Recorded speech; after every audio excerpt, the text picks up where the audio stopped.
Doctor Shafiqur রহমানকে ডিবির লোকেরা বলল, স্যার আপনার বাসার অ্যাড্রেস দেন। উনি বলছে আমার বাসা তো 500-র উপরে। কই বলেন কি? আপনার হাসিনা আসার পরে আমি কোনোদিন এক বাসায় থাকতে পারিনি, কোন বাসার অ্যাড্রেস আপনাকে দেব?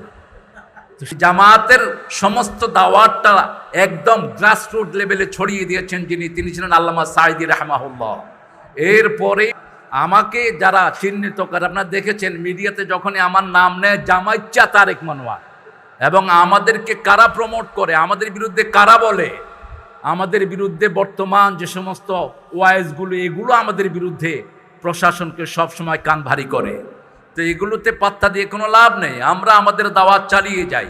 এই বাংলাদেশে প্রতিদিন প্রতি বছর মিনিমাম 10 থেকে 20,000 মাহফিল।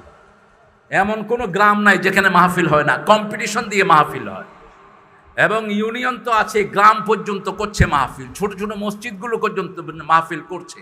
সেজন্য আমরা যদি আলহামদুলিল্লাহ সঠিক দলিল নিয়ে অগ্রসর হই, ময়দান এখনো আমাদের পক্ষে আছে, আগামীতেও থাকবে।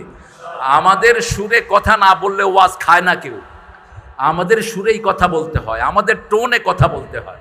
এই জন্য আমরা যেন আরও বেশি দলিল ভিত্তিক হতে পারি, আমরা যেন আরও বেশি আমাদের আমলকে পরিশীলিত করতে পারি। সর্বোপরি